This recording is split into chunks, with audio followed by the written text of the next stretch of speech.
An 82-year-old woman walks up to a microphone in Peace Park in Nagasaki with a page in her hand.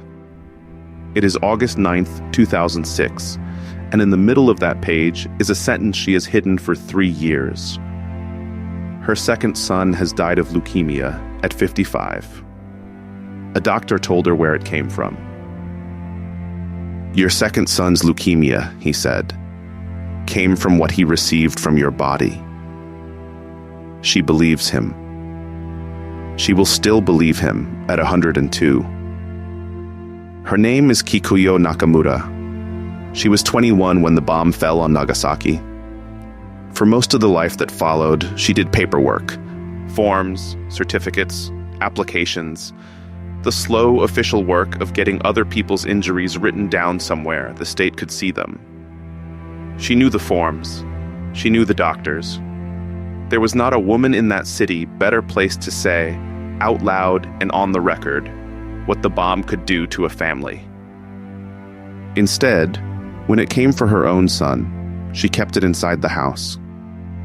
What she does next took 3 years to undo, and she undoes it in public, in front of the city, with a page she wrote herself.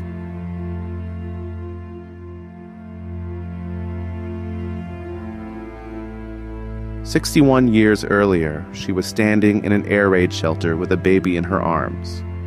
She was 21. Her husband was away at the front. She had gone from girls' school straight into a munitions factory on 1 meal a day. The boy in her arms was 1 month old. The all clear sounded. She carried him home, laid him down to sleep, and went outside to spread the laundry. Then the light changed. It got a little darker, and something glittered in the air, strange enough that she looked up toward the sun. The ground made a sound. The blast wind threw her. She was unconscious for what she later estimated was about an hour and a half.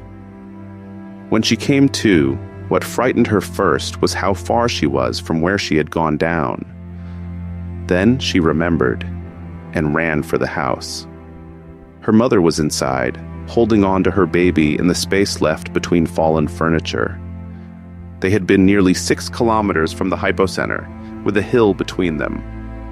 That was still what it did to the house. Her aunt and her niece were closer to the center. They did not live. That afternoon, the wounded began arriving by boat. Many of them were students, young, burned over most of their bodies. They clawed at their throats and begged for water. And the word going around was that water would kill them.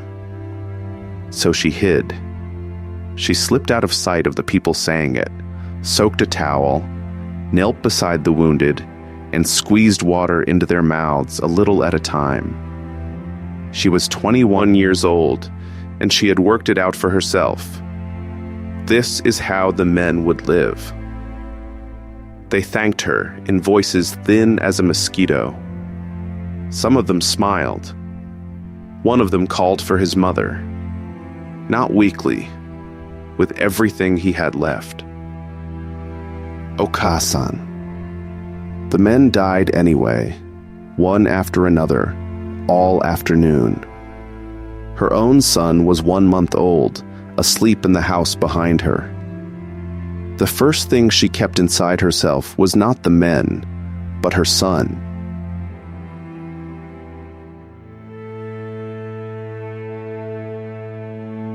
In Japan, atomic bomb survivors can be issued a booklet called the Hibakusha Health Handbook. It is not ceremonial. It is legal. With it, a survivor can receive medical examinations, treatment, and a monthly allowance. Without it, whatever the bomb did remains a private fact between a body and its suffering. The handbook has to be applied for. It has to be granted. In a city full of people with reasons to stay quiet about where they had been that morning, that was no small thing. 22 years after the bombing, survivors in Nagasaki formed an association to help other survivors secure recognition and care. Kikuyo Nakamura was there at the beginning. That was the paperwork. Sitting down with a stranger, helping them say where they had been, helping them be counted. Her own body kept handing her reasons to speak. 4 years after the bomb, and a year after the birth of her second son, she had her uterus removed. Around the age of 70, doctors found a tumor in her abdomen and told her that one had nothing to do with the bomb. She had the language for all of it. For decades, she sat across from people who could not find that language for themselves and found it on their behalf. She never used it for herself. Not on a stage, not in a school, not in a forum. 61 years after the bombing, the woman who had spent much of her life helping others get the bomb onto the record had still never put her own mourning there. Speaking of it hurt. Writing it down hurt. So she did neither, and called that getting on with things.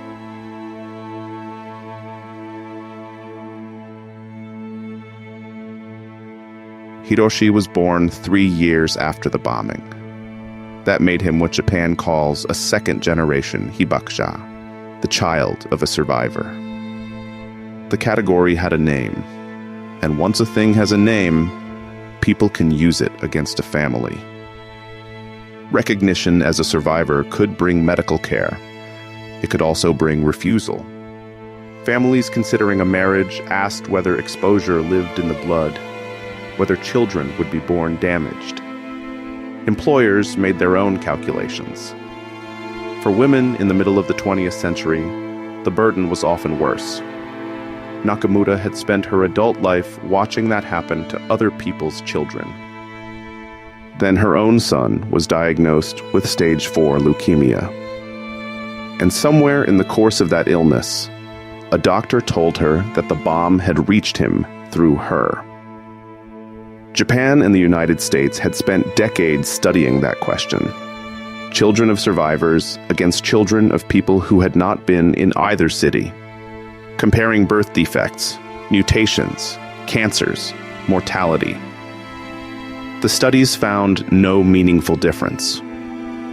None of that mattered in the room.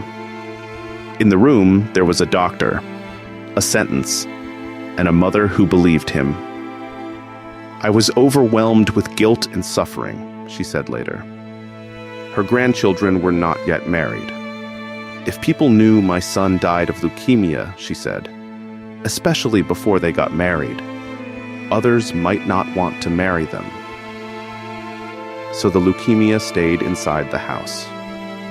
She made sure her children understood that. It was to remain in the family.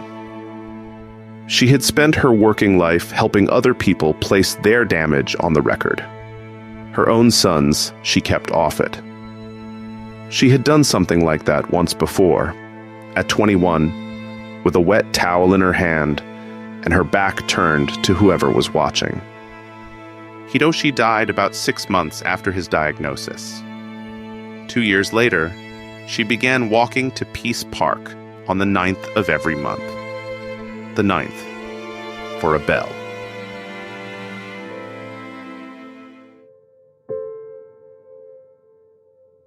She did not stop working.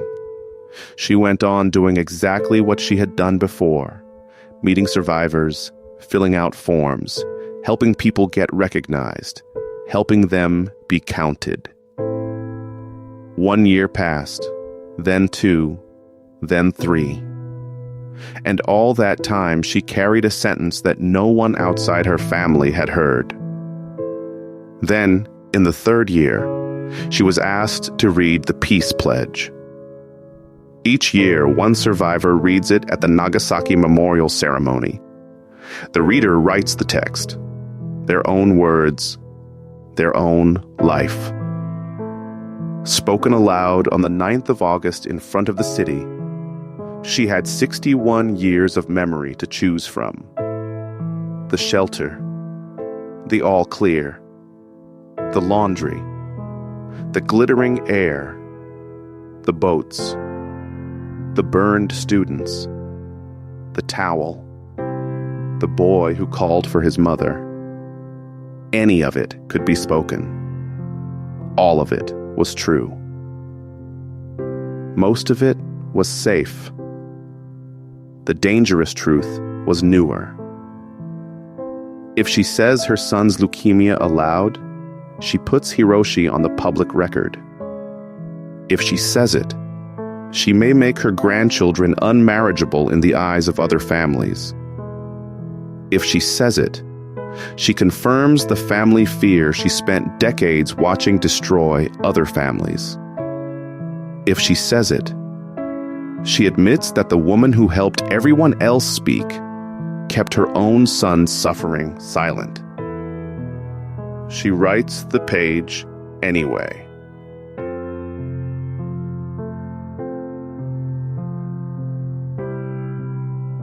On the morning of August 9th, 2006, Kikuyo Nakamura stands before the microphone in Peace Park and begins to read.